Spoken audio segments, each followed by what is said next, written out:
Is this on? Yeah, it is on. Amazing. Right, ladies and gentlemen, welcome to Kanteena. I'm not your host, but I will introduce you to him now. Give him a warm welcome. It is Frederick Bloy!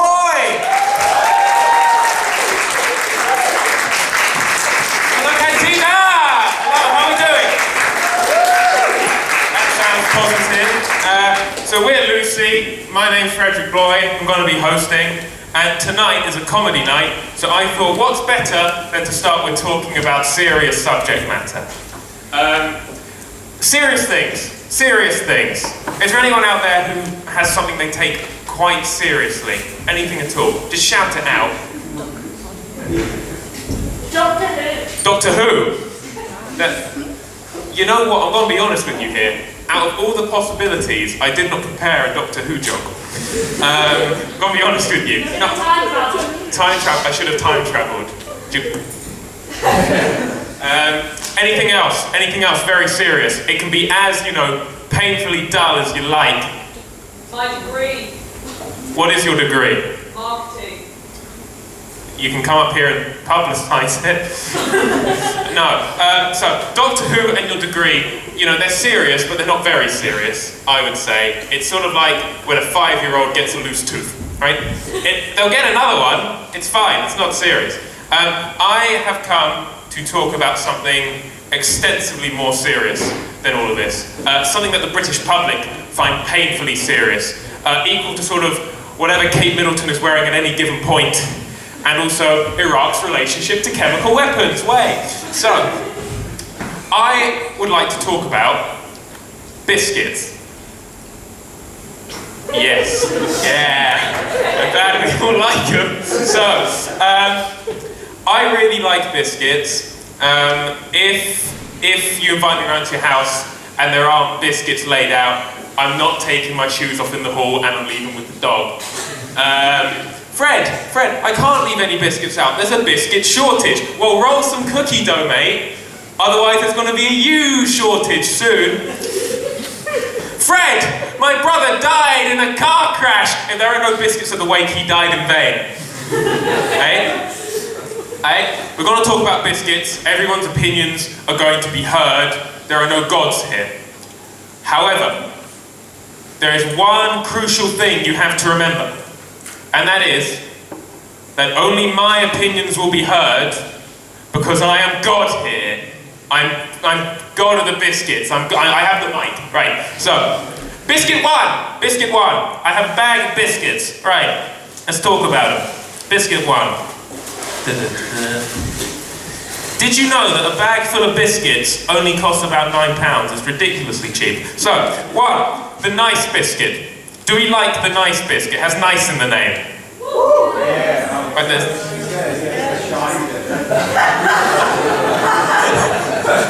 an essay being formulated about the nice biscuit over there. I think it's okay. Did you know that it doesn't taste of sugar? It's coconut. There's a time before you know that and a time after. We're in the after period now, welcome. The nice biscuit for me is like masturbation. In that, whilst you're having it, it's nice. But once you're finished, you know there are people having better.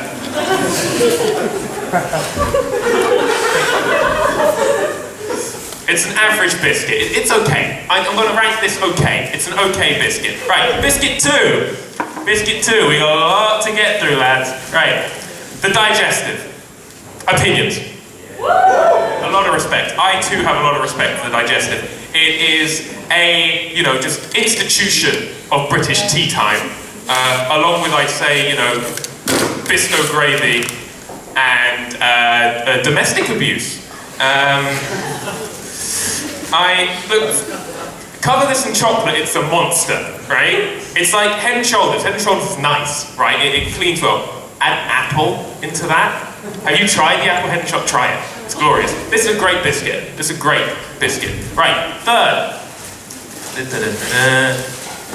I saw you in there a minute ago, you swine. Right. Malted milk. Malted milk. Now, I used to hate the malted milk, but then it hung around and I grew to like it. In many ways, it's like my father. Now, the malted milk's okay, but the main drawing point of the malted milk, I don't know if you can see, have a look, the main drawing point, it's got a cow on the front! It's got a flipping cow! Right, and is she trapped? Does she crave freedom? I don't care! Cows are cool, and this biscuit's cool. This is a good biscuit. It's good. Right, fourth. Rich tea. Rich tea is the milder yet snobbier brother of the digestive, I feel. Boring biscuit. Boring. Well, look, I would say if the digestive is Prince Harry, the rich tea is Prince William in that it's a bit classier, right? Or it's the other way round, and the digestive is Prince William and this is Prince Harry, because this thinks it's better than its brother, but it isn't. You know, it has the word rich in it. Like, I don't think another biscuit screams, you know, sort of elderly lady at home dunking this into the good china. It's okay, it's a bit boring. You're right, it's a bit boring. Right, double whammy now, we're getting exciting. So, we have that one, and we have... Oh, I've got so many biscuits, guys. Right at the bottom, you swine. Okay. I have, right, number 5, number 6, the custard cream and the bourbons, they're there. They're there. Right, so, show of hands, who prefers a custard cream? Okay. Who prefers a bourbon? Okay, that's fairly even. That's fairly even. Now, I personally think they're equal. However, there is one major difference between the two biscuits. Custard creams are white. Hear me out. Wait, pause. Hear me out. So, the custard cream, as a subject, is taught all year round in schools, right? The bourbon gets 1 month, that's it. If you carry a pack of bourbons on you, you're more likely to get arrested. This is all I'm saying. Look, and you're judging me, right? If up and down the country, in every single biscuit box, these two are still segregated, it's not my problem. I'm fighting here. I think they're both great. They're equal. They're both great. You know what else is great? Our first act of the evening. Are we excited? Cool. So, this is an improv game. It's called Mary Berry. You're going to love it. For this one, can you please welcome to the stage the wonderful Jon and Felicity!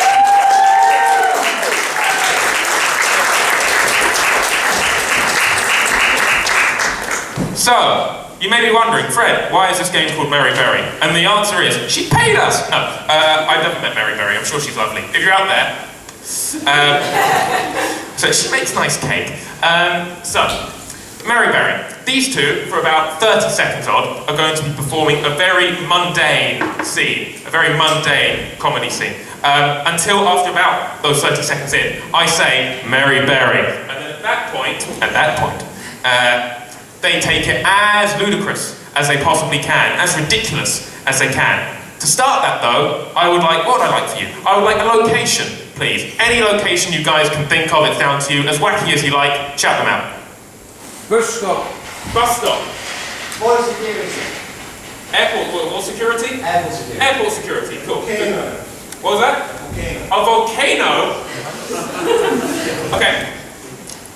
Slightly more mundane than volcano. Save that for later. I'm gonna take bus stop. You're at a bus stop. Okay? Right. Mary Berry, bus stop. Take it away. Oh gosh.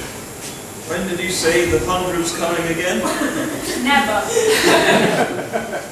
Should be the next 10 minutes or so, I think. Oh, bloody hell.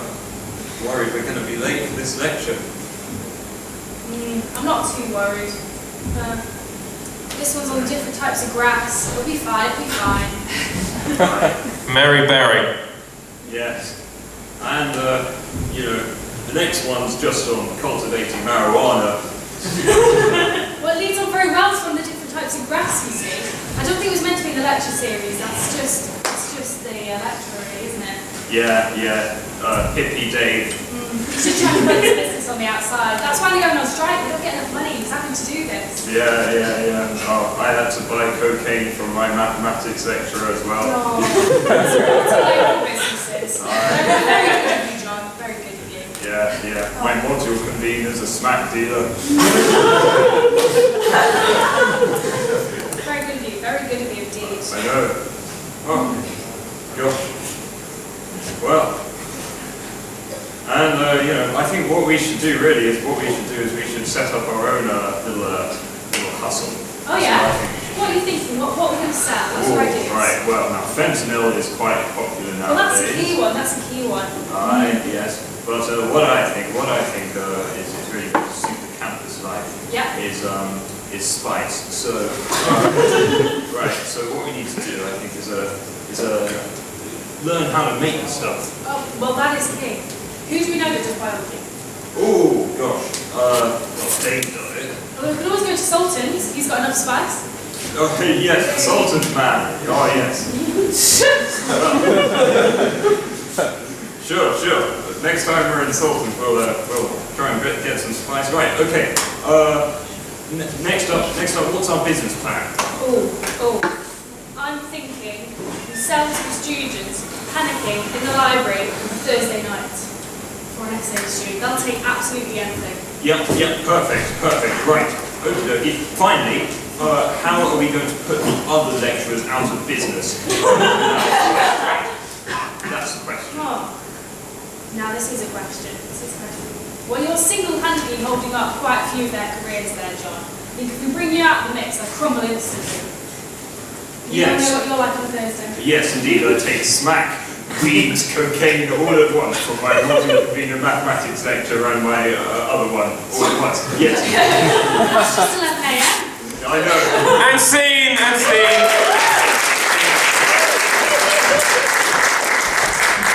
Sorry, he stopped acting at the end there, sorry. Brilliant work from those guys. We now have our first stand-up of the evening. Are we excited? Okay, she's great. You're going to love her. Don't get attached. Please welcome to the stage the wonderful comedic stylings of Iestyn Moir!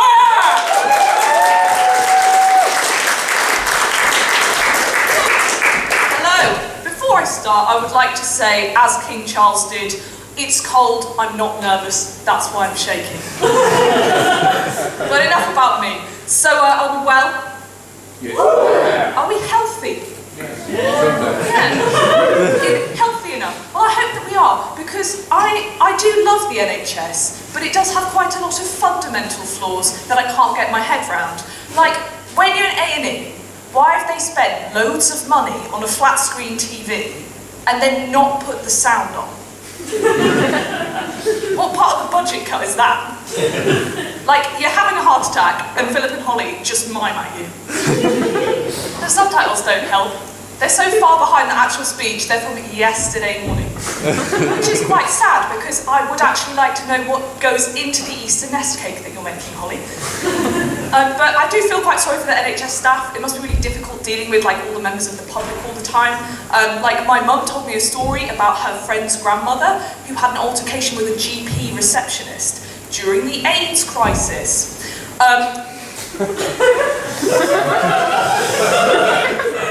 Obviously at the time there was quite a lot of pressure on the healthcare system, and this grandmother wanted an appointment and she was very angry that she couldn't get one. So she ended up having a back and forth with the receptionist. You know, why can't I get an appointment? Why am I not being prioritised? This is not fair. And because she was quite old and AIDS was quite new, the conversation ended when she slammed her fist on the table and shouted, "Well, tell them I've got dibs." But however aggressive she was, I can understand her frustration, because it is annoying when you have to wait ages for an appointment. Like about a year ago, I'd waited about like 9 months to get an MRI done, and I'm going to tell you about it because it was a damning indictment of the NHS's monetary tumbles. Because I got to the hospital in Sunderland, yeah, big up the massive, and I met with the radiologist, And she said, right, we'll just walk down to the machine now. And what I was expecting was like a big tube in the middle of a room, a bit like a log flume without the fun.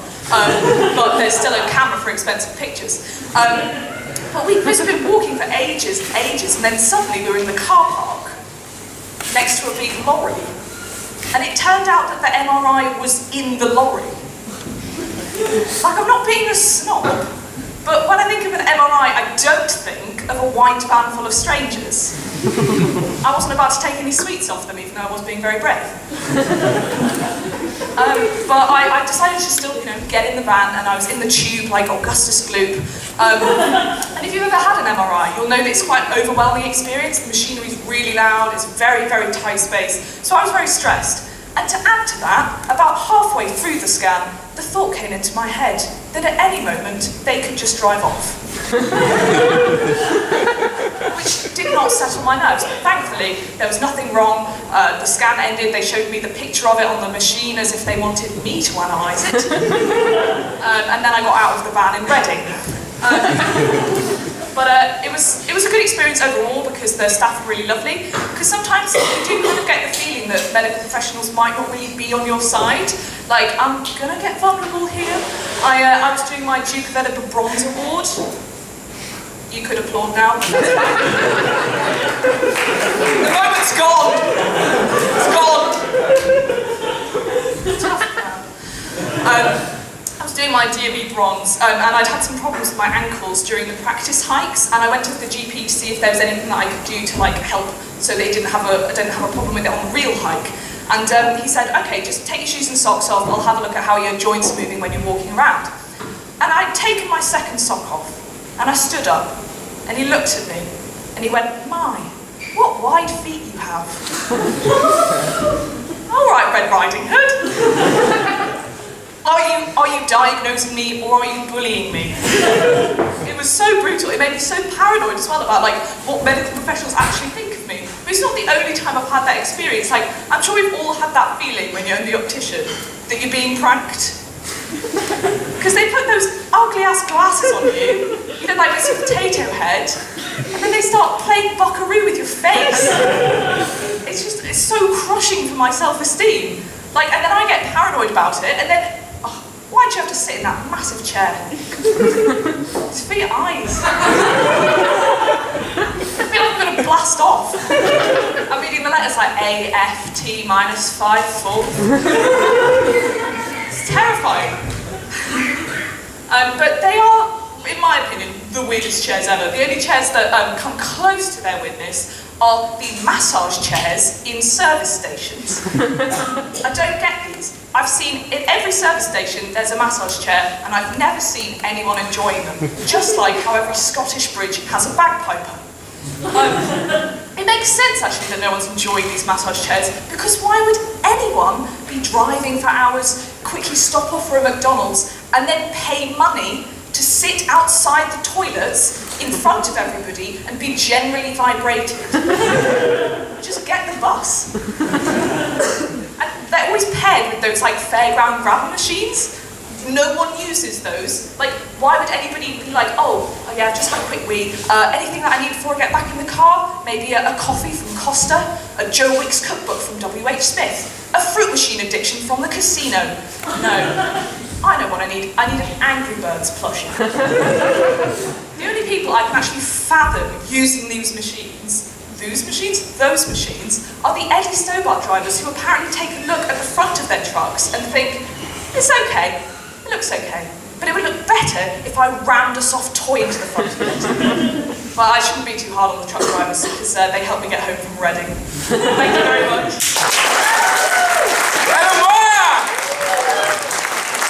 Brilliant.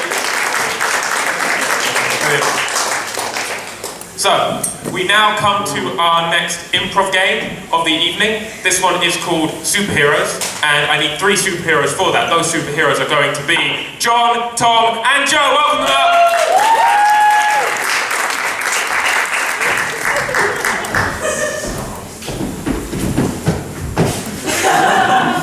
Pure athleticism. Right. So, this is called Superheroes. For this, Jon on the end there is going to well, he already is a superhero, but he's going to be a superhero for this as well, and he's going to have a big crisis to solve. We'll assign him everything in a moment. We'll just keep talking for a bit. So, first superhero, Jon, he has a crisis to solve. He's not going to be able to do it. He's going to need to call on the help of another superhero. That superhero will be Tom. Tom will try and help. He won't be able to solve the crisis, so he will call on the help of a third superhero. The third superhero will be Jon. Yes. Now, in turn, all of these guys will fail at solving the crisis until poor Jon is left, that career started, unable to solve it at all. So, what we need firstly is a crisis to be solved. A real stonker, can be as strange as you like. The maths doesn't add up. Never computer scientists! That's terrifying! Any more less abstract ones? The war in the Ukraine. Anything less real? We need to find a balance between too real and not real, right? A balance in between those two would be perfect. The maths don't add up. In Ukraine. A broken bus stop. Broken bus stop. We'll move away from the bus stop. You've only got one finger in your Kit Kat. Is it a kit or is it a cat, is what you just said. I'm going to modify that. So, yes? How about cat stuck in a tree? Cat stuck in a tree. It's a classic. It's a classic. There's a cat stuck in a tree. It's a cat stuck in a tree. How did you know my name, sir? We've never met before. The last thing we need, you may have noticed these two guys are walking off. They'll be called on by Jon in a second. The last thing we need is a superhero power for Jon. He has to be something man. Anything you like.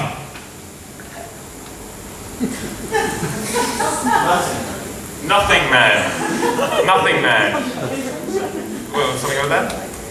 Invisible. Invisible man. Gin man. Gin man. High jumper man. What was that? The high jumping man. High jumping man. Athleticism. Yes. Okay, so Jon, there's a cat stuck in a tree. Sorry, not Jon. High jumping man. He's high jumping man. We might be a bit superfluous for a while. Well, that's for him to do. Right. High jumping man. There's a cat stuck in a tree. Help us. Alright. Well, fuck me. Cat stuck in a tree. Okay. Right. Oh god. What? I jumped too high.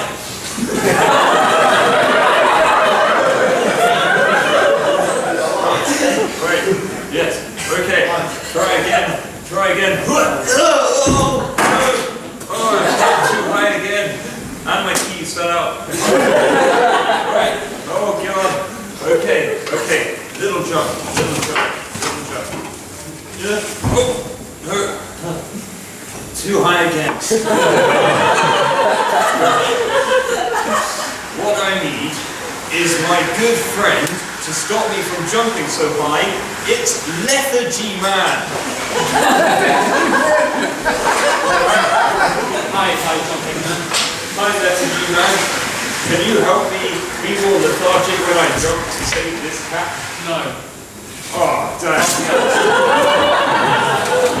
Come on, Lethargy Man. Just a little bit of your lethargy. Right, you ready? It takes a lot. Right. It takes me a lot too. Okay. Your lethargy Man. Like,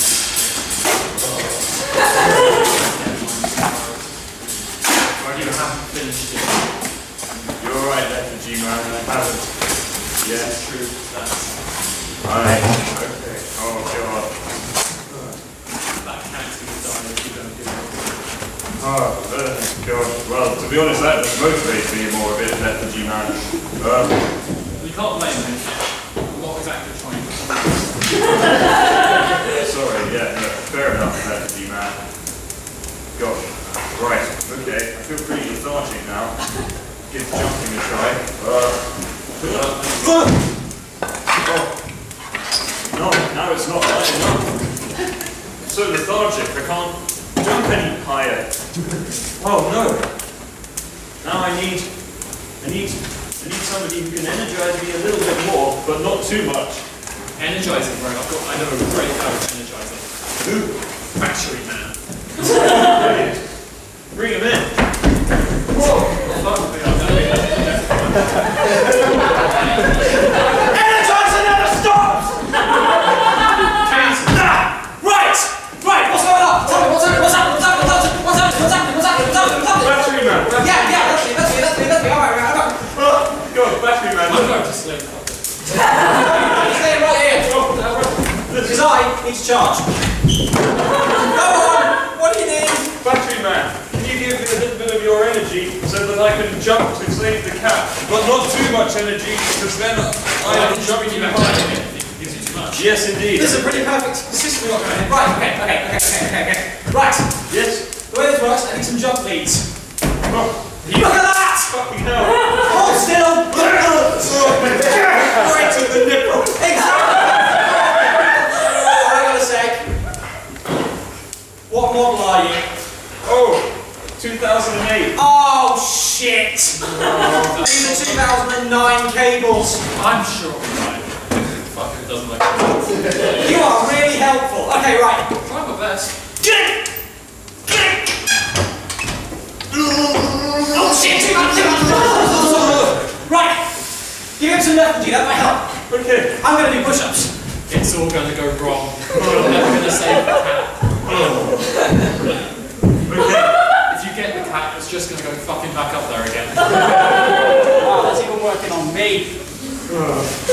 Okay. Try again. Too high. Oh, for fuck's sake. It's these bloody cables, I tell you. Right. I'm going to go find some 2009 cables. No, 2008, that's what you were. These are 2009. I'm going to find some old cables. Yeah. There's a dodgy bloke on the street over there who sells them. I won't be too long. Can't work on a bit of steam. Oh, yeah. Bye! Alright. Well, that whole thing where you see someone like running in front of you when you're trying to sleep. Yeah. It makes you sleepy. Oh, yeah. It's quite offensive on me. Right. Getting more lethargic now than normal then. Yeah. So. Just, I can't do that. That cat is just, it's out of my reach. It's out of my field of view. Which means, it's not my problem anymore. Right, well. So I think I need to go and have a nap, mate. Third one today, but I think you've got this. Thanks, lethargy man. I have like no spirit at all, but it's all going to you. Oh, great. Have a good day. Thanks, lethargy man. Right. Fuck me. 12 hours till the deadline. One more jump, and then I need to finish off that last conclusion section. That was the right height, but I just realized I have no arms. And feet!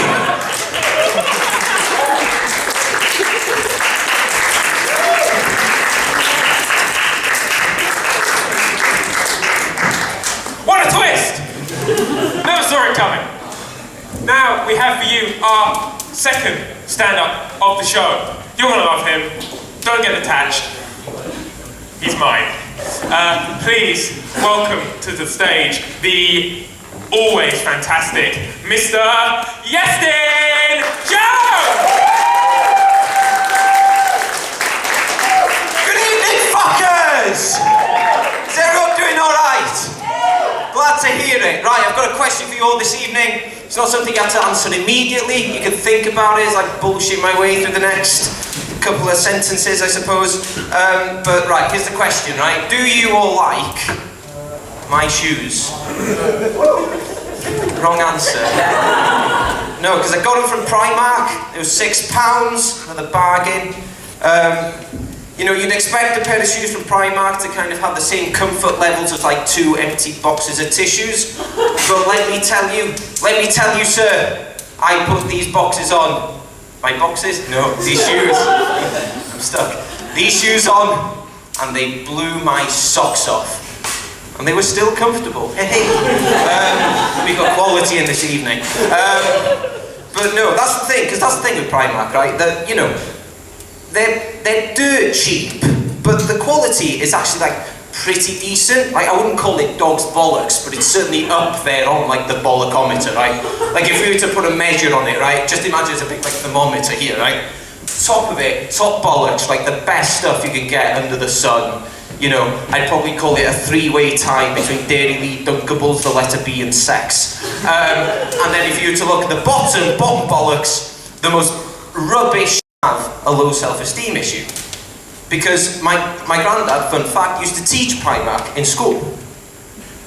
I'm getting a lot of blank face. You know the school in London? It's like the school like for shops.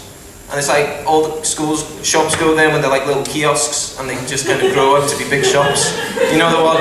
You know the one. But yeah, so he used to work there. And he taught GCSE Tannoy. That was his subject. So he taught me a bit of Tannoy as well. I could show off a little bit. So for example, you know this.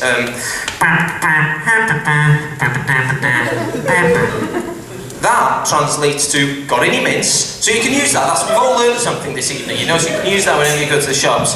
But no, he was telling me this story about how, like, you know, Primark had this low self-esteem issue and how he struggled to make friends in school. And the story goes that my granddad was on playground duty, and he was on like the playground, and all these kiosks were like running around him, kind of like, you know, kind of like a vortex. And then there was him stood here, next to him was a dinner lady, next to her was a dinner lady, and next to them was Holden Barrett's. Holden Barrett's was a typical kind of old soul kind of kid, kind of, you know, as if he'd been ripped out of the 50s, kind of the same scratchy jumper and the same, you know, jam-pop glasses and the same racism. And then that was that, and then my granddad was here, and then next to my granddad was Primark, and Primark was looking a little sheepish, didn't really know, you know, how to make friends, what to do. So my granddad kind of knelt down to him and he just went, right mate, you go out there, right, you go try and make friends, I'll keep an eye on you, if you've got any problems you come back and let me know, right? So he sent him out, Primark was out. He went out, went into thick here, thinks, right, this is my chance to make some friends. So he's looking about, he's thinking, right, where am I going to go? He thinks, I know, football field. So he heads for the football field. Now on the football field resided what was regarded as the GMD gang, which is Good Meal Deal Gang. So that was Tesco, Asda, Morrison's and Sainsbury's. They were all playing football there. Spar and Co-op were not part of this gang because their meal deals are bollocks. I rated between maybe a Turkish delight and a hard poo. So that was them. So they had to just kick a bottle against the wall. So anyways, Primark walks onto the field, goes towards Tesco, because Tesco's kind of the leader of the pack. It's quite an interesting thing actually, because Tesco also has a similar self-consciousness to, like a self-esteem issue to Primark, on the basis that he was often found in the toilets with a ring of lads around him comparing car park sizes. So he goes up to Tesco, and then, you know, Spar and Co-op are at the side thinking, what the fuck is this guy doing? And then the German Foreign Exchange, Litherland, were on the other end of the field just going, what the fuck is this guy doing? So then, finally, you know, Primark walks right up to Tesco and he's like, can I be part of your gang? And Tesco responds aptly with, fuck off! To which Primark responds with, yeah, okay then. And he walks off, because that's the thing, Primark's a good kid, he'll do what he's told. If you tell him to fuck off, he fucks off. So fucking credit to the bloke. So anyways, he's back to square one now, because he's thinking, right, can't do the football field, don't like kicking a bottle against the wall, so, you know, Spar and Co-op are out of the question. Can't speak German, so Little Naldi are out of the question. As he's thinking, he watches TK Maxx and CEX jump into a bin, and he just thinks, you know, my yield isn't exactly champagne, but I'm not going to become a glorified charity shop anytime soon. So that happens, and then he turns again, and he spots Mataland, Debenhams and River Island coming straight towards him. And he thinks, they like clothes, I like clothes, I can make friends with them. And he goes to open his mouth, and they just walk through him, like literally knock him to the ground and just walk over him, and they just beeline directly towards Waitrose, Marks and Spencer's and John Lewis. And they're all having a picnic, but it's a shit picnic. It's like avocado sandwiches, quinoa and hummus. You know, that's not a picnic, that's an alpaca's pantry. So they're directly walking over there, because basically Mataland's really pissed off with Waitrose, because Waitrose has been flirting with Mataland's boyfriend, Lush. So, Primark is now on the floor. My granddad, if you remember him, Granddad's there and he's looking at him and he's just like, oh shit. So he goes over to Primark to help him out. So as he leans over to help Primark out, he just hears, fuck off! Coming from the football field, right? And he looks back and basically Tesco is pissed off with Sainsbury's because another drama, right? Sainsbury's doesn't want to be in the GMD gang anymore. He relates more with John Lewis, Waitrose and the other bloke. So, so that's happening. So my granddad in this situation, right, is like he's on the ground. Tesco's having a go at Sainsbury's. Waitrose is getting slapped across the back of the napper by Matalan. And fucking the dinner ladies are doing jack diddly shit because Holland and Barris are just chatting absolute bollocks about like bamboo furniture, and then fucking Primark is just crying on the floor. So my granddad's situation at the moment was pretty bollocks. I would say down there between like, I don't know, orange pith and a Bigfoot's perineum. So that happens. Anyways, all of a sudden he hears a boom, right? And he looks back and basically Tesco was so pissed off that he kicked the football directly towards Sainsbury's head, right? Sainsbury's goes like that, it zips over his head and it hits Argos in the back of the napper so hard that the ball explodes, right? Argos is passed out, right? Tesco and Sainsbury's are rattling each other by the lapels. Waitrose and Matalan are swinging each other around by the hair. Lush is by the side thinking, what the fuck? TK Maxx is like a banana peel on his napper, right? Fucking, the fucking bloke, Harrod, what's he fucking called? Fucking that kid, the 50s kid. He's just chatting bullshit about jack-diddly shit. Fucking Primark's inconsolable at this point, and all of a sudden a voice comes over the tannoy, right? It's the headmaster. He's trying to quell the situation. It just goes, and nobody fucking understands it because my granddad's tannoy lessons were bollocks! Eventually Primark did find friends, luckily. Well, I say friend, it was B&M. Argos had to go to hospital, but he was alright, although the impact did stunt his growth, so he had to get a warehouse implant when he was older. But yeah, and that was kind of the end of the story that my granddad told me. It was kind of, you know, it wasn't great, and my granddad kind of seemed a bit tired and, you know, worn out, and it was a shit job, he didn't like it, and I wouldn't really have liked to be in his shoes. Because I'm in these bad boys. But hey, what a call back, thank you. Iestyn Jones!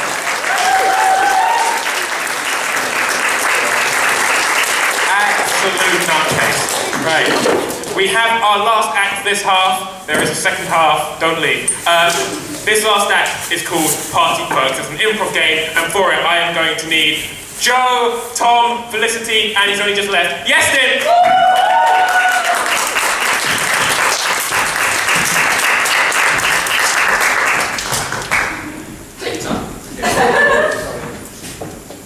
Right, standing in a line, lads. It's like Beatles. So, this is Party Quirks. The way this works is that Joe, down the end there, is going to be hosting a party. These three are going to be the guests, but they're each going to have a strange quirk, strange trope, characteristic. Joe's job, as they come in one by one to his party, is to guess what each of the quirks are. And the first thing we need for that to happen is, well, Joe, as a guesser, can't know what the quirks are. So, with all due respect, Joe, I'm going to have to ask you momentarily to leave the room, please. I mean, there are much more subtle ways of telling me, Fred. I'm going to piss off.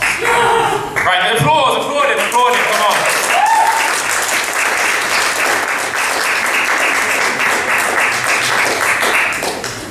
Has he gone? Yeah. Yeah? Thank you. Okay, I'm going to do this just to make sure he can't hear what we're saying. So, we need a quirk for Iestyn, down the end there. Anything at all. 2 left arms. Got 2 left. Oh. Yes, I'm taking it. You've got 2 left hands. Okay? Yeah. You'll do it. Right. Need a quirk for Tom, please. 2 left feet. With the voice crack.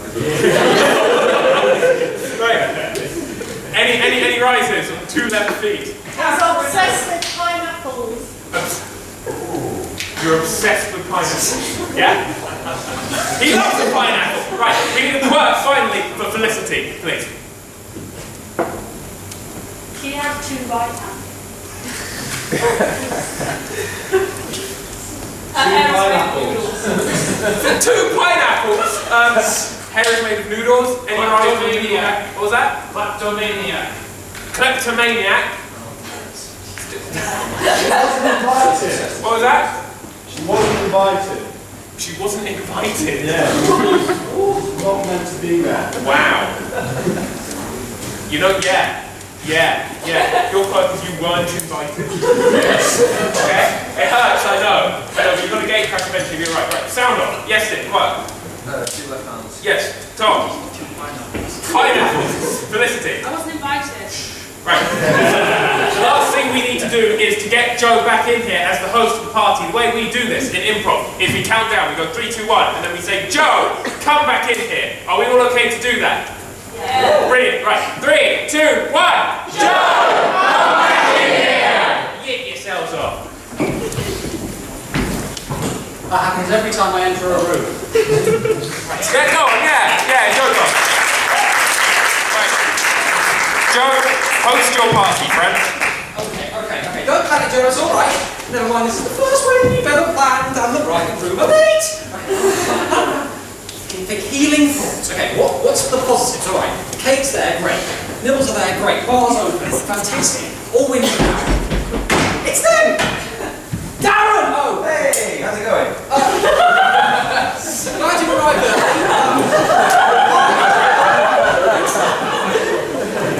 You're not who I was expecting. No, I'm not. I'm just a guest. Okay, great. Well, guests, you need guests at a wedding, otherwise it's an elopement. Right. You're very happy. Well, it's a wedding, you know. You've got yeah. It's a wedding. Right. Yes. Why are you hands like that? Perfectly normal. I don't see the problem. Oh, sorry. Yeah, I just said. Can I get you a drink? Yes, please. Anything in particular? Oh God. We've got champagne. Oh, I'm a bit of the bubbly.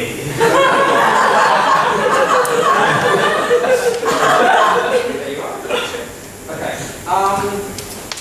Don't take this the wrong way. Are you 2-dimensional?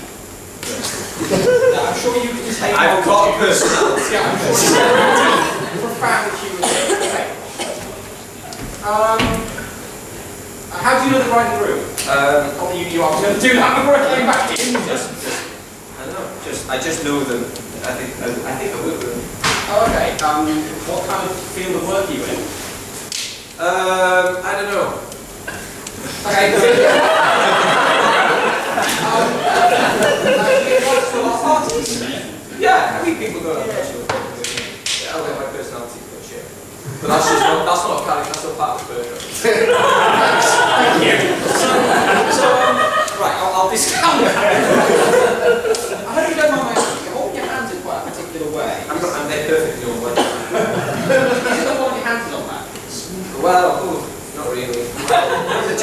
It's perfectly, see, look, that's my palm, that's my palm. So you... That's the back of my hand, that's also the back of my hand. No. It's going to have hands, you idiot. Yes. Excuse me, make yourself at home. Clarice! Oh, sorry, no.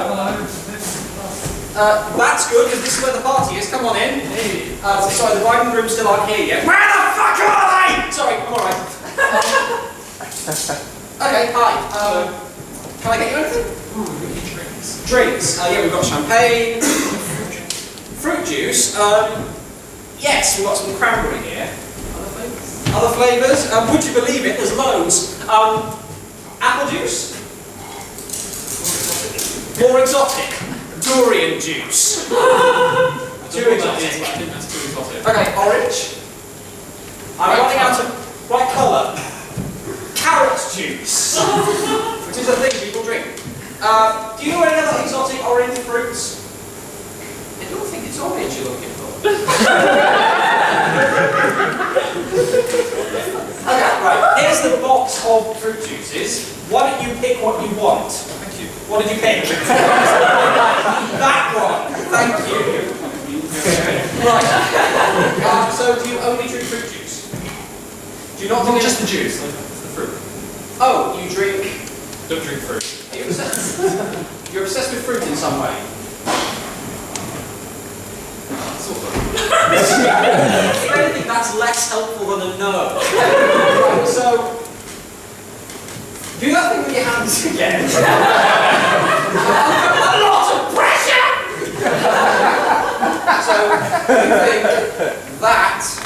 is the back of your hand, and the back of the palm.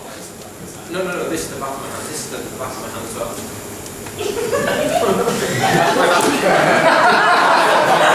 So, are all of your hands on back to front?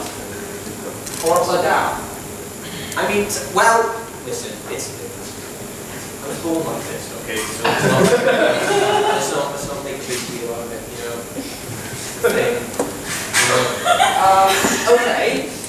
It's just a thing, right? It's just this. Why don't you take that thing of yours somewhere else? Ring. Oh, sorry about that. Is that the right emperor? Please tell me it is! Sorry, mate. Fuck you! What do you want?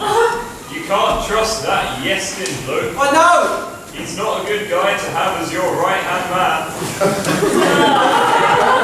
Hands are all the wrong way around.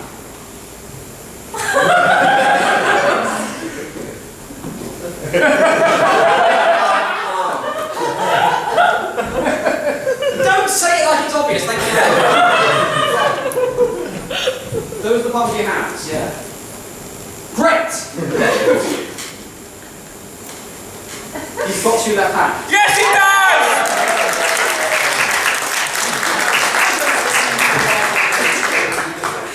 Right, well, right, okay. If you don't mind, I'm just going to help myself with champagne. That is great. Thank you. It's missing one thing. Missing one thing. I think that's some fruit. Some fruit.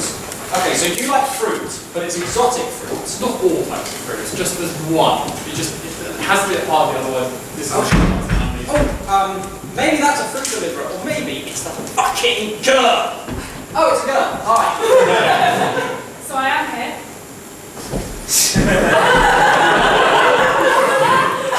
You are a lot like Clarice, but I have a feeling you're not Clarice.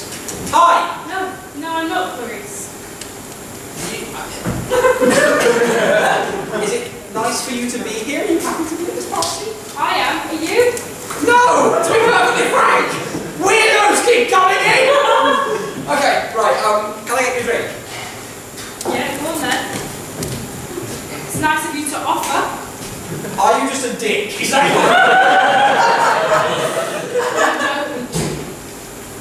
Are you projecting your negative personality traits onto other people?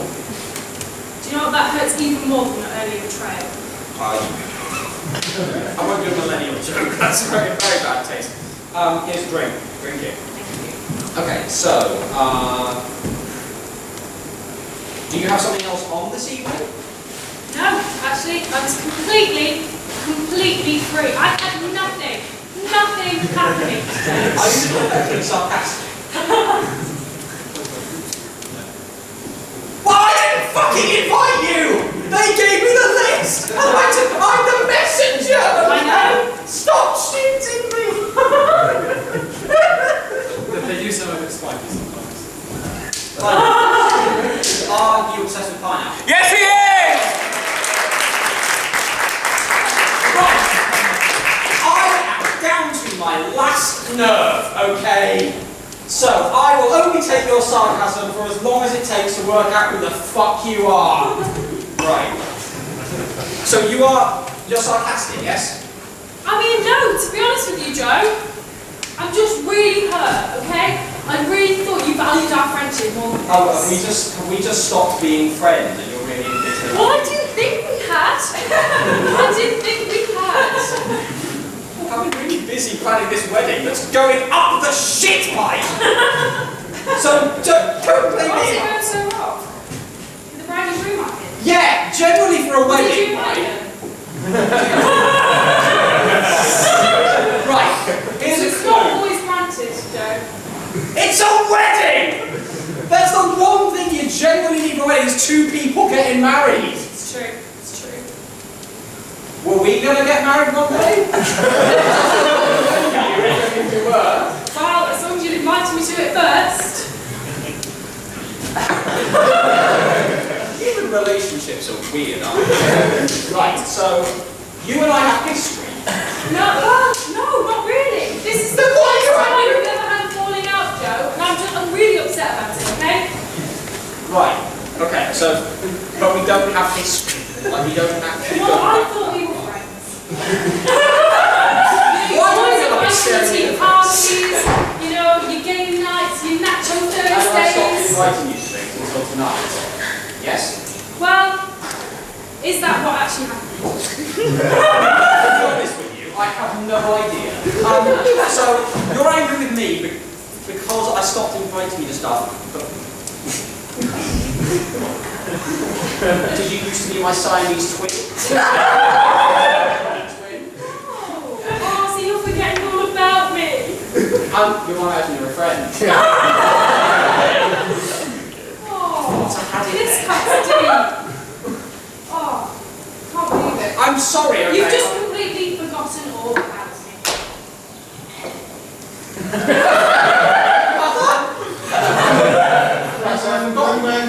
Oh, sorry, 1 minute. If that's not the vicar, I'm going to come down there and cut your lungs out. You're calling about the invite list. It seems like you got one after person that you supposed to have. Look, that's all I fucking needed. That has not helped. Not supposed to be here tonight.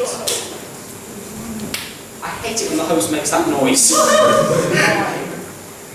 Because you weren't supposed to be here tonight because I was waiting for the letter. I was waiting.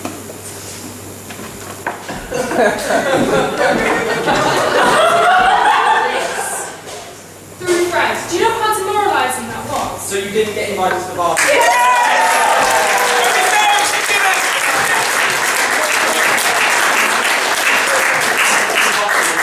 Get the fuck out! I'm giving it all up! Party quiet! Thus ends the first half of our show. I am very pleased to announce though that you're all invited to the second half. I hope to see you then. Thank you very much.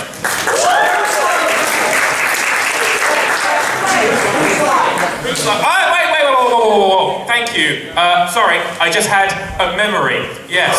So, we have Whose Line at the start of the second half. Whose Line involves you lot, the audience, writing prompts for us on pieces of paper that are left there. We will be performing an improv scene, and at any point, we can read out stuff that has been written by you guys. It'll be very exciting. Your prompt might get read out. Whoa! Yeah, so we're at about 10-minute interval. Take your time to write stuff on there if you get the chance to. I'm leaving for real now. Goodbye.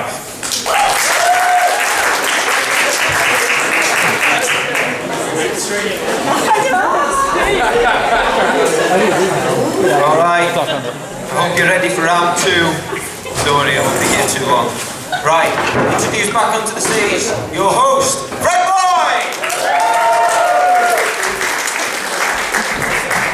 Hello, welcome to the second half. Did we have a good interval? Yeah! Sounds like a mighty fine interval. Right, so, without further ado, we're going to talk about more biscuits. Right, so, what number are we on? 7? Let's say we're on number 7. The ginger nut. Oh, contentious. Right, see, the ginger, right, if I wanted a ginger nut, I'd go to Ireland with 1 tub of potatoes and another tub of lube, right? Slow burner, don't worry. Much like that boiler. No. So, the ginger nut. It's okay. It's a spicy biscuit. It's controversial. It's like slam poetry at an open mic. It might get a good response, probably not. For me, it's decent. It's okay. It's all right. Right, number 8. Got so many biscuits. Oh, okay, classic. Number 8, the Jammy Dodger. Okay, very good response. Right, show of hands. Who likes a Jammy Dodger? No. Wow. A lot of people who like a Jammy Dodger. Right, keep your hands up. Keep your hands up. 1 second. Keep your hands up. Right. So all of you guys are wrong. Wrong, right? Well, there are boos. Yeah, you can't hurt me with your boos. I'm up here. I'm God, right? You can't hurt me. Listen, right? This is the world's most overrated biscuit, right? Yeah, yes, sir. Right. This is a crap jam sandwich. I can go home with better bread and more exciting jams and make myself a nicer jam sandwich. This is a jam sandwich made by a COVID patient. Got no taste, right? I hate this biscuit. This is awful. It's like, you know, you may say, Fred, the nice biscuit's a bit boring. Or Fred, ginger nut, what's up with that? It's a bit weird, right? They know their place. This has some ideology that, you know, it thinks it's great. Look at the packaging. Look at that, it thinks it's your friend. Piss off! I hate this biscuit. I hate this biscuit. And jam in tea? It's just hot squash. That's not a nice drink. This is awful, right? The bin. You don't want. Does someone say, do I not want them? Mate. I know we've never met before, but you've lost a friend. Right? This, however, is underrated. The pink wafer. This is class. This is nostalgia. This is childhood. I know they pack a bunch of chemicals in it to make it pink. I know. I don't care. Because it will take less chemicals, right, to make it pink than it will to numb the pain of a packet of jammy Dodgers rammed up your rectum, okay? So stop saying you want them, right? Now, I know you're thinking, Fred, have you just said the pink wafer is a biscuit? It's a wafer. If you're arguing that that's a biscuit, Fred, why isn't a Kit Kat a biscuit? And you know, a Kit Kat's not a biscuit, right? Right? Yeah. Unless, right? Hear me out. Right, we're going to talk about it. Once I find them. Right. Kit Kats. So, right, show of hands, who thinks it's a biscuit? Bold of you, brave. Who thinks it's a chocolate bar? Okay, a lot of people. Right, so, the reason why this is contentious is because Nestle's own website says it's a chocolate-covered biscuit bar. Nestle, they own the product, right? However, the Kit Kat's own Twitter, they did a survey in 2018, and 72% of people said chocolate bar. So there's, you know, it's like both the Kit Kat and the pink wafer are biscuits, but this is also a chocolate bar. It's a linguistic issue. It's similar in a way, similar in a way, it's like a magic act. Similar in a way to how these guys, right, we're going to go back to these guys. If both of these guys commit an act of mass genocide, right, only one of them is going to get called a terrorist. It's a linguistic issue. Think about it. If you're disagreeing with me, that's your problem.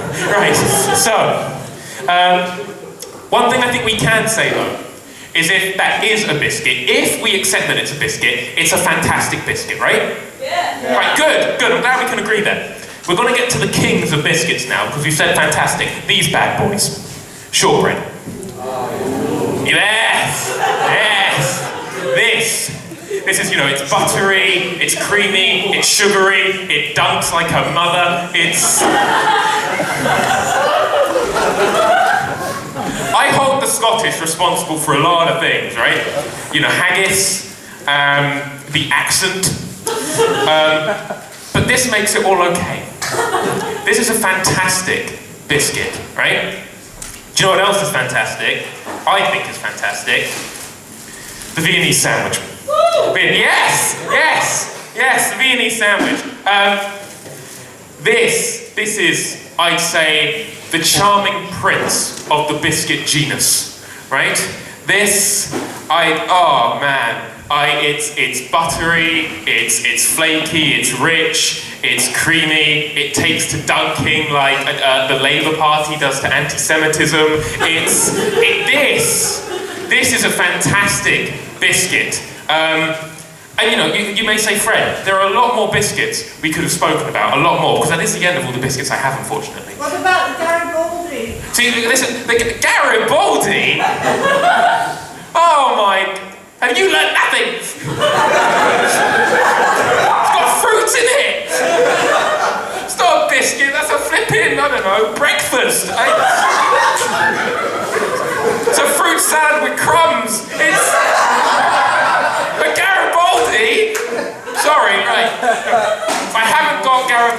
There are many other biscuits I don't have. I could have spoken about Oreos, but Oreos have palm oil, and I'm woke, right? So we're not talking about that. Those are all the biscuits I have. What I do have more of are acts. Are we excited for more comedy? Yes, yes. And the first game is going to be, it's going to be the one that involves your props. What? Did someone shout comedy? Is that what that was? Comedy! Yeah, cool. Right. The first game is going to involve the prompts you guys wrote. It's exciting. It's called Whose Line? And for this, I need, welcome them back, Joe and Iestyn! Now, what they're doing right now is they're taking some of your prompts out of the glass. They're going to do an improv scene, and at any point they deem necessary, they will take a prompt out of their pocket or whatever they're storing it, and they will put them into the scene, those prompts, as seamlessly as possible. They won't be weird, they'll just be extra lines of dialogue. That's alright, don't worry, mate. Could you do a very brief demonstration for us? Could you greet each other, please? Hey, Iestyn, how you doing? I'm good. What does that say? I'm the snakes. The snakes? Yeah. Cool. Well, it's funny you mention that because I'm actually completely and utterly goodness me. That's right. The walls make noises. They're speaking to you. I'm gonna say swim off. Skin. Take your skin. Take your skin off. Take your skin off, Iestyn. Right, that's what we're talking about. Look at your neighbour, mark where they are, they might suddenly disappear. So, for this, I would like, I'd like another location for these guys, please. A location, anywhere at all. Scunthorpe. Like that. Scunthorpe! It doesn't have to be geographical. It doesn't have to be geographical. Anywhere else. The volcano. The volcano earlier, yes, perfect. You're at a volcano. Where at the volcano? Your choice to make. Joe, Iestyn, Whose Line? Volcano. Take it away. What are the latest readings, Doctor? I don't know. It looks like it's got big lavas in it.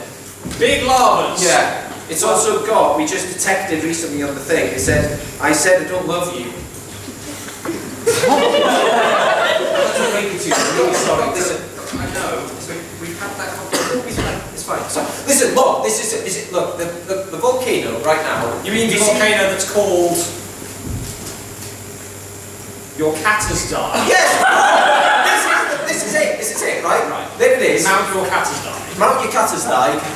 It's on the verge of exploding. Monitors here. It says here, show me how to boogie. Can you show me how to boogie? Show me how to boogie. Time and place, Dr. Iestyn. Show me how to boogie! Time and place, there is a... So you say that volcano is not only going to erupt, it's going to explode. It's going to explode and you didn't believe me, my pet cake. I mean, I thought you didn't like me, Iestyn. It's the skills. It's a skin condition, yes. It's a skin condition called disco bollocks. Yeah, so I'd rather you didn't bring it up again. Anyway, the volcano's going to explode. Yeah. We need to get the SOS signal out. Get ready, take this down, take this down. Yes, okay, the right. SOS signal reads, Yeah. I think I might be the Pope.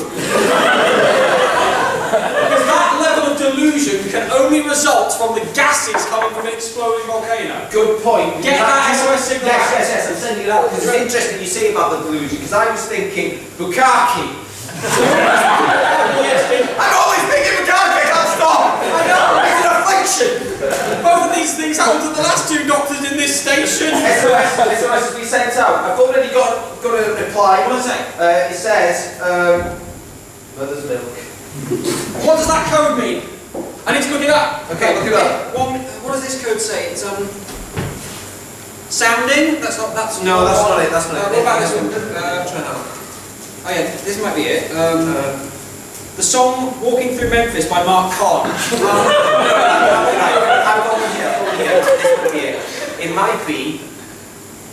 I plan the show for everyone has diarrhea. Mother of God, That's 98! Because the mountain's got diarrhea, isn't it? Because the fucking lava's coming out of it. geography degree was all fucking wasted, my It friend. was absolutely not. Oh, right, okay, so, the mountain's shitting itself. Yes. We're getting delusional very slowly. Yes. Send the distress signal, they sent back mother's milk. Yes. Mother's milk translate as the mountain shitting itself. What do we do? Yes. Well, listen, we can call the fire people, you know, the helicopters, and they can just drop water into it, extinguish it, we'll be fine. Good idea. Hang on, I've got the number of the guy. The guy's called, what's it called? Instagram on steroids. Instagram on steroids, what a great guy. Yeah, and his wife. The Muffin Man. We've got to be kids. Oh, you get up? Yeah, do you know what they called him? What? I wish I was older. And sing! Brilliant, Bloy. Okay, thank you. I'll take all your unused, thank you very much. My own personal collection, thank you. Right, this comes, we come to one of my favourite parts here, which is, let's look at the ones we made earlier. So, i.e. the ones that weren't used. So what does this one say?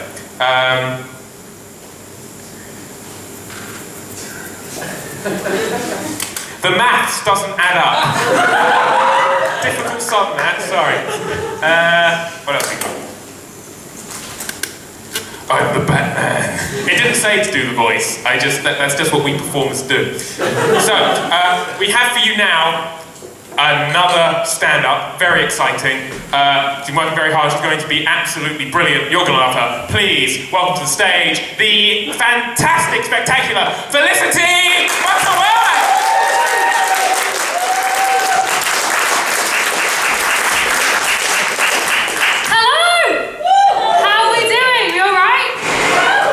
You're right to woo. Hello, I'm Felicity. I'm from Derby. If you don't know where that is, it's sort of the up-and-coming area that's near Nottingham. It's not quite up and come yet. It's very much sat down with a semi at the moment. But there's still time. It looks like it's not been rebuilt since the 1945 bombing. That's just the look they went for. It's sort of like a dystopian state, but they've thrown in a couple of modern art sculptures in to be quirky. But Derbyshire is actually known for our stately homes, so over the summer I got a job with the National Trust! Yes, I am 97. No, but I absolutely loved working there. There were some amazing people. I brought the average age down by about 50 years, but we had a good rapport. You know, they would call me, you young thing, and I would call them emergency ambulances. But yeah, it worked pretty well, something that I noticed while I was working there was that there was a definite system of hierarchy among staff. As a paid member in the reception, I had a certain degree of power that I could wield. You know, I would let some people off for paying if it was, you know, a single dad who was struggling with kids and the disappointment that his first option, the zoo, was closed. But some people you sort of stare into their souls with their eyebrows higher than a 90s celebrity. You know, when they try to negotiate the under fives go free rule. This child that they present to me, 5'9", acne, greasy, he's got Shagaloof 2016 tattooed on his arm. But apparently he's under 4. What I learnt is you've got to go straight to the child. You've got to ask them their age, because they have got absolutely no loyalty to their parents whatsoever. They will rat them out like that. It is strangely like the Hitler Youth. Some of the funniest parts of the job were the shifty expressions that parents used to give me when they tried to get their child in. You know, it's a bit like a politician pretending that they don't know what a party's like, or how many children they've got, or whose arse it is that they were groping. But there were certain things that I could do if I wanted to increase my power. Number 1, I could put on a high-vis jacket. You know, you have control of the car parks, people nod to you on your litter pits, that's great. Number 2, I can hold a cup of tea. It shows that you are so in control, you can have your break at the same time. There's just crowds of people going absolutely mental behind me, demanding a fridge magnet that they're going to lose down the car seat 10 minutes later. And I'm just zoning out, enjoying the chaos. Boss. But there is one final step. One final thing that I can do that makes my power that of a demigod. The thing that gives me the ultimate authority, and that is to hold a clipboard. Oh! The power at my fingertips. There doesn't even need to be anything on it. Everyone stops acting up. Do you all remember that teaching assistant on a school trip that's just buzzing off that little bit of responsibility they've got? They've never had it before. It's great. But sometimes in the job, you know, you would get some absolute dicks. Some people that are just desperate for a fight, no matter how many, you know, clipboards I sort of strategically place around my desk. And I remember this one time, I think it was a Tuesday morning, and we had an elderly volunteering, and his name was Jeremy. Now, Jeremy was a very serious, very highly respected academic high-level judge. And myself and Steve, who I was on with, we were feeling a little bit intimidated of him, but we were sort of trying to shield him from the worst of it. A bit like his carer, getting him through winter. And I remember this lady, she comes up to me and I say, "Can I have your name?" Standard procedure, and she goes, "No." So, "I'm sorry?" She goes, "No, cannot have my name." So I told her, I can't let her in otherwise. This woman goes crazy. She's screaming at me, she's ranting at me, she's making hand gestures at me. It's like having Katie Hopkins reading out Piers Morgan's Twitter feed. You know, eventually she lets off and she walks away, and I'm feeling a little bit shell-shocked. At this point, her husband comes up to me. Her very weary-looking husband, might I add, and he just goes, "It's Karen." Of course it was. She looks at him with a face of pure resentment at this point and screams, "It's my name." At this point, the crowd behind has gone silent. The dogs have got their heads out of each other's arses. It's getting that good.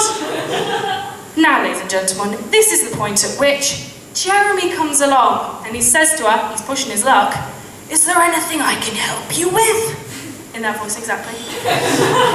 Now, I'm not going to tell you what she told him to go do, but rest assured, it's not something a man of his age should be doing for fear of putting his back out. She turns and leaves. Everyone is stunned. Jeremy and I are holding our breaths. No, Steve and I are holding our breaths. We are all looking at Jeremy to find how he is taking this emotional blow. Jeremy walks up to me. Very slowly. This is an academic, high-level court judge that's just been insulted. He walks up to me very slowly, looks me dead in the eye and says, "I think I pulled there." It was the funniest thing that ever happened to me. I nearly died laughing. Steve nearly did actually, coughed up a pacemaker, had to call an ambulance. No, but I am aware that this job or this place, it's usually associated with old people, and I have been feeling recently that I'm getting old before my time. One of the first symptoms that I began displaying was the TV that I now enjoy. You know when you're younger and your parents put on the most god-awful shows like Antiques Roadshow or Chris Packham in a dodgy cardigan? Well, last week I said a sentence that I never thought I would say. I said, "Ma'am! Hurry up! You're missing location, location, location!" It's getting pretty dramatic. Oh. I had a real out-of-body experience then. I sort of looked down on myself and I was horrified, I was terrified, I was a little bit disappointed. And not just because a one-bed flat was going for $500,000 in Chelsea. But thinking about it now, I do think maybe a little bit of growing up and maturing was needed for me. I don't know if anyone else has the same thing, but I've had the same dress sense since I was 12. My style has been very kindly described as comfy, which is a backhanded way of telling me that I dress like a DFS sofa. And this was in the sale. Well, because of this, I think that I'm quite jealous of people that have got really daring outfits, daring hair, daring makeup. Of course, I did used to have really thick blue eyeshadow, but I promise you, in 2010, it was very on trend to look like you'd been spunked on by a Smurf. But I do remember this one time in school, this girl Imogen came in and she had shaved her head one night, just randomly. And I know what you're thinking, Britney Spears alert, let's get the legal team in. But no! My God, she looked incredible. She looked so good. And I joined the gaggle of girls all stood around her telling how amazing she looked. And I was absolutely furious. She looked so good. And it suited her so well. If I shaved my head, people would set up charities. tattoos. They would get me on comic relief to tell my story. How is this fair? How is this fair? You know, of course, rash haircuts they were very much all the rage during lockdown, weren't they? If you didn't phone up your best friend sobbing after having attacked your fringe with a bacon scissors, did you really have the full experience? Mind you, our dodgy decisions, they didn't really stop once we were set free, did they? A lot of my friends made some very, very bizarre decisions in the early weeks of uni. Sort of desperate to be adults, desperate to make mistakes, desperately drunk. A lot of my friends got tattoos early on in uni. My mate Jack got one recently, and he sent me a photo, and it's sort of two hands, and there's an apple floating in between them, sort of too high for the hands to grasp. Bit of a metaphor for him and his sanity, I feel. So I said to him, Jack, why did you get that? Big mistake, because then he told me. So he said, well, Felicity, you see, I was listening to a Radio 4 programme, private school, and they were talking about what the epitome of happiness is, and do you know what they said? Do you know what they said? They said the epitome of happiness is when you throw an apple up in the air, you catch it, you eat it. Oh. Now this source of happiness has it's had a strong impact on me, Felicity, so that's why I decided to get this tattoo, to remind me to find happiness in my daily activities. I said, were you drunk? I lost a bet, yeah. But why lie? And it really got me thinking, you know, why can no one be honest about their tattoos? Why can no one just go, to be honest, I quite like trees? Why have we got to launch into this story of how your nana was killed by a tree? And in the grief process you really learned a lot about yourself, so now you can't look at a tree without feeling thankful. Why? But you know, in fairness to Jack, even if his tattoo didn't make him happy, it provided us with a source of happiness for a solid 3 months. Thank you very much. Felicity Butterworth! Fantastic.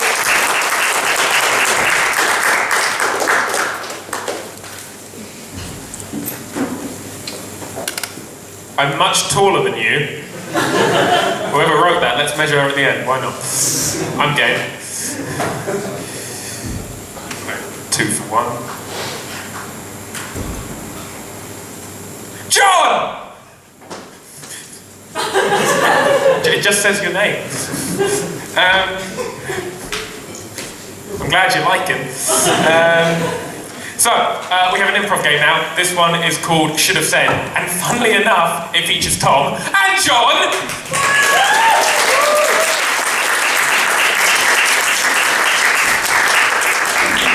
It was honestly just your name with an exclamation mark. I didn't just... Yeah, they like you. Yes. So, should have said, the way this works is these two guys are going to be doing as normal as improv can be, improv scene, but at any point I can say, should have said, and at that point they will have to change their last statement to something completely different. Do a demonstration, guys. Introduce yourselves to each other. Hey Tom, what are you up to? Not much. Should have said. Quite a lot, actually. That sort of thing. So, for this one, I would like what haven't we had tonight? A relationship. I'd like a relationship between these two, please. Anything at all. Lovers. Lovers. A comedian and a heckler. A comedian and a heckler. Two pets in the same house. 2 pets in the same house. I'm gonna make you play animals. We've got to that point in the night. Okay, so you are 2 pets in the same house. Jon, Tom, should have said. Take it away. Hey Tom, what are you up to? What? Should have said. Not much. Lounging around. Wait for the others to come back. Yeah, what shall we do in the meantime?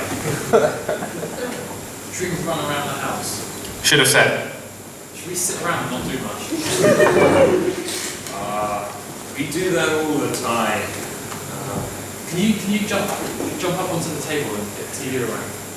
Ooh, I can give it a try. Okay.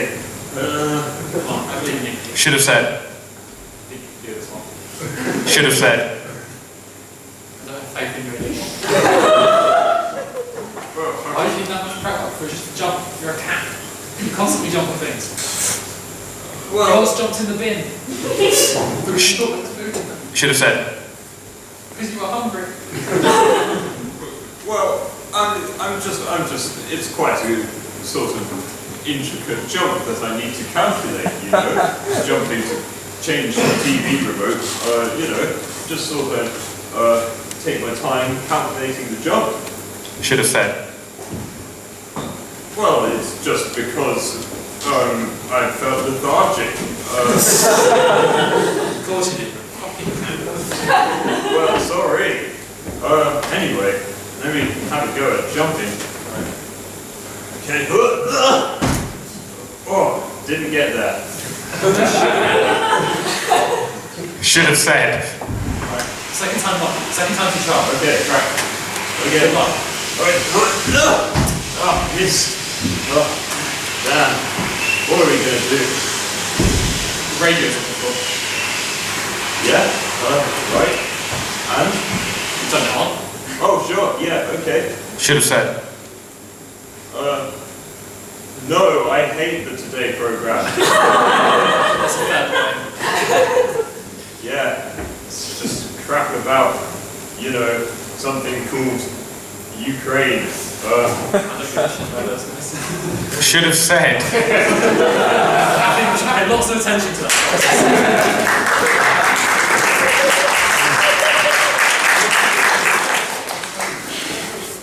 Well, anyway, okay. Well, you don't want to listen to the radio. What do you want to do?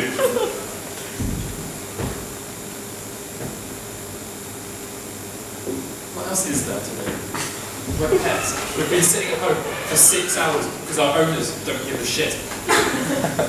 Gosh. They didn't even leave us any water out. We could get to the phone. We could call the RSPCA. We could get out of here. Let's do it. Alright. There's the phone. Right. Alright. That's not hamstrings, I'm small, so I'm going to do that. What's the number? 01707 882 631. Should have said. 632. Right. You do the talking. Sure.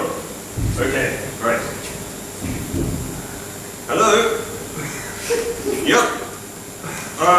Yeah, we're just complaining about the sort of living conditions that we've put in as pets. Mention the quality of the food. Yeah, the food's really bad and they left us without water. Would it be alright if you come sort of rescue us? Mention the key under the plant pot. Yeah, there's a key under the plant pot. Oh yeah, this is Bobby, the cat. Should have said. Oh yeah, this is Bobby, definitely. I'm a human. Yeah, a human. Yeah, so if you mention me, I won't go too. Yeah, and my friend Charlie, the hamster, also would like to be freed. Should have said. Yeah, my friend Charlie, the other human, would also like to.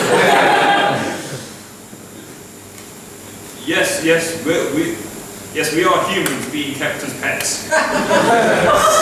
And scene. Should have said.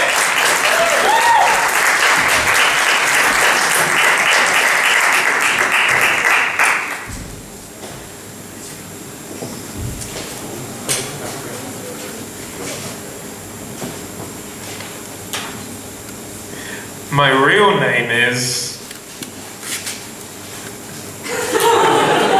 It's just ellipses. It's also in green ink, very mysterious. So, we come to that sad part of the evening where I have to announce that this is now the last game of the show. Aww. Thank you. So for this one's called Timelord, and I'm going to need, believe it or not, 4 improvisers. I'm going to need Jon, Tom, Joe, and Iestyn. Welcome them back!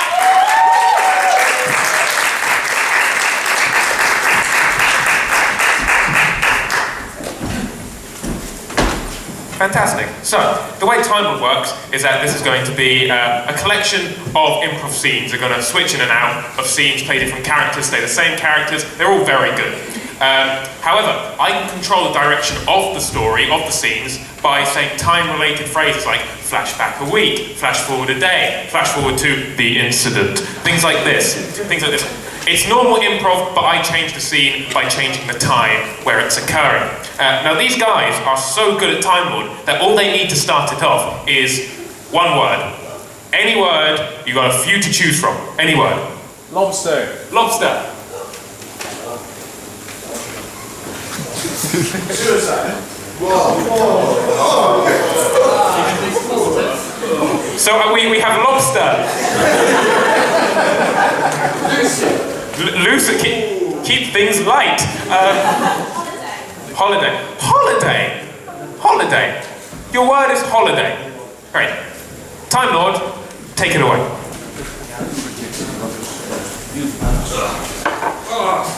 Can somebody help me pitch the tent?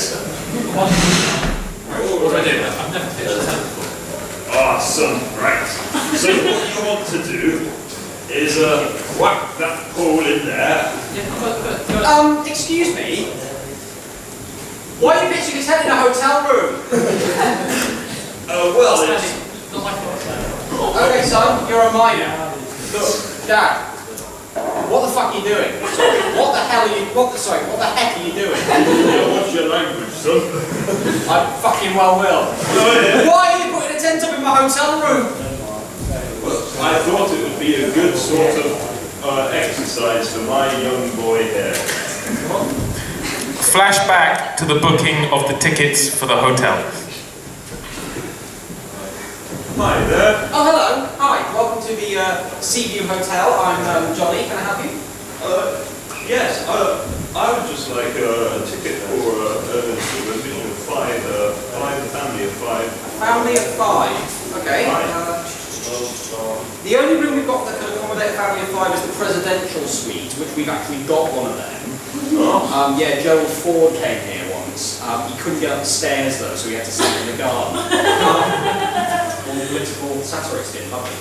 Yeah, that's the only room we've got that could suit a family of five. I must tell you though, everything in there is incredibly delicate, so you must be careful what you're doing. Right. Well, That sound okay? yeah. Okay. We'll be fine. Can I take some details? Yeah. Mr. Biggins. Mr. Biggins. And Mrs. Biggins, my wife. What's your wife's first name, just for identification? Mavis. Mavis Biggins. Back to the present. What are you doing? I told you everything in here was very delicate. Have you guys stopped swearing yet? Fuck no! Right, I need to call the head of security. Yes or no, I can't. Billy, get up here! What? Right, what room is this, Billy? This is our room. The big one. The big one? Yeah. That's what he calls the presidential suite. You can only do it in monosyllables. Plenty of room for a tent. Tent. Okay, I guess there is technically room for a tent, kid. But here's the thing. You shouldn't be putting one. Look at you, put the pegs in the floor! What the peg in for do? Put the tent up. But you shouldn't be doing that, should you, Billy? No. No, you're not supposed to think this is a good thing, Billy. Focus up. Sorry. What you You are a very well-informed child. Don't know what employee abuse is. Even my old staff, even my surveyors don't know what that is. Anyway, here's the thing. Flashback to the hiring of Billy. No one's coming yet. Jesus Christ. Hi, Billy. surname? Buklowski. Billy Bukowski, okay. How tall are you? 9'4". 94 grand. How easy is it for you to crush a man's skull in your arm like that? Take this realistic dummy. Just fold your arm up. You've got the job, son! Back to the present. Right. Right, so, if you wanted to go camping, there's a campsite just down the road, it's run by my cousin. Well, look, this Nepotism. Yeah, he's my cousin. He's my second cousin. Well, that's very nice of you this is a free country, and I... It's not a free hotel, mate! Damn right it isn't. I had to pay several grand to put this... Whoa, what are you doing? Oh my god! Follow it to my cousin's campsite when you use it. Flash forward to the campsite. Son, they fucking threw our tent all over here. Yes, they fucking did. Hello, lads! Oh, what's with the clothes? This is the nudist camp! Well, don't worry, lad, you'll be as big as me one day. Whoa!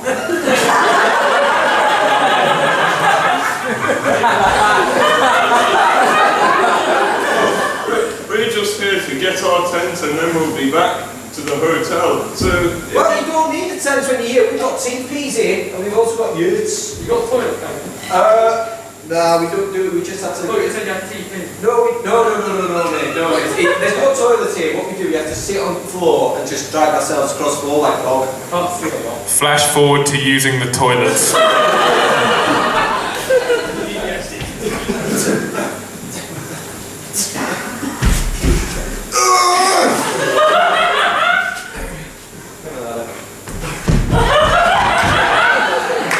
Back to the nudist camp. So yeah. Right. No, you... So where's your tent? Where's it go? Where'd you put it? How'd you lose a tent? Some prick flew up. Oh. Is that big prick from the hotel? Yeah. Yeah, that's it. You killed my pet squirrel, you did. Flashback to the pet squirrel incident. Listen, Clive, you're stealing newspaper characters. That's very bullshit. It wouldn't make it work. You keep stealing my clients for the hotel. I'm not having it. Hey, listen, we're a free accommodating community here, so I can't do much about that. Well, we'll see how much you can do. There might be someone at the door.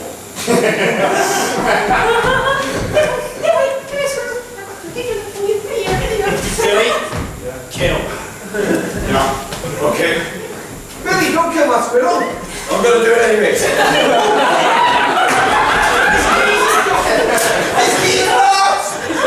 You literally kicked the keys out of that squirrel! Back to the nudist camp. You were traumatized. Well, that sounds awful. But anyway, our tent should be somewhere over here. Well, take your flipping hands off, come on.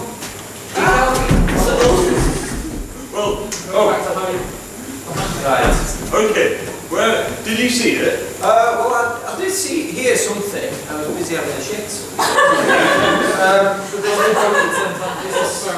don't know. I can't see it much. Is that it over there? Oh. It's near that volcano, do you see? Oh, dear.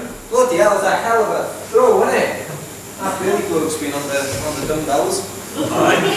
Flashback to Billy on the dumbbells. Come on, Billy, lad! Come on, you can do it! 1, 2, 1, 2! You can't go higher than that! 1, 2 and a half! Just 1, 2! Flash forward to the volcano. Alright, come on, mate. I don't know. Here's the volcano for you, lads. Is that your tent down there? Oh, bloody hell it is. Right, okay. Hang on, lads. Someone's just kicked some keys, eh? Must be a dead squirrel in the vicinity. He's not like yours. Gee, who are you? You don't recognise me? It's that bastard. Oh, you're the one who sat that bloody thing. You killed the squirrel, you did. Long time ago, Clive. Let bygones be bygones. We've got something more important going on. It was a week ago. A week is a long time in the hospitality sector. We've got something much more important to worry about. This volcano. What about that tent destabilised the Earth's core. Oh no! I also in the Seaview Hotel, which has a presidential suite that Gerald Ford almost stayed in. I'm a volcano scientist. That thing is gonna blow. Oh fuck! Right. Yeah, you don't expect this to happen in rural Wales, do you? What can we do? Can we plug it up? There's only one thing we can do. What? I don't know what it is. What? I think we need a lot of strength. Oh. My accent has changed. There's only one man I know who has that kind of strength. Who? It's me. I've got the team. He has the strength of character! That makes him a protagonist. Yes. Did he used to do that? Say that again. They throw people into volcanoes and stuff. Right. That's cool. Should we, rock, paper, scissors? I've also got a dead squirrel in back. That's dead. On 3. Rock, paper, Scissors! Oh! Oh dear. What, they're out of the running then? What? Hang on, that's what I reversed. Daddy, you've betrayed me. Oh, right. I thought I could play that. Right. Oh, shit. How old are you, sir? 7. Oh, you haven't got a lot of life experience. And scene! Timelord!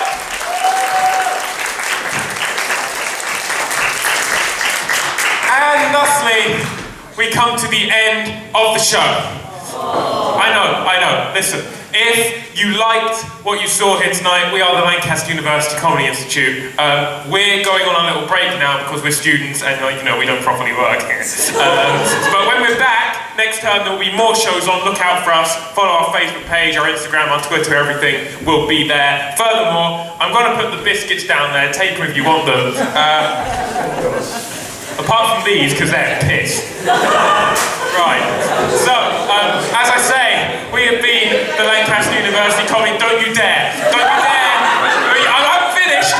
You stay seated. I'm watching you, right? We have been the Lancaster University Comedy Institute. Please enjoy the rest of your night. Thank you very much.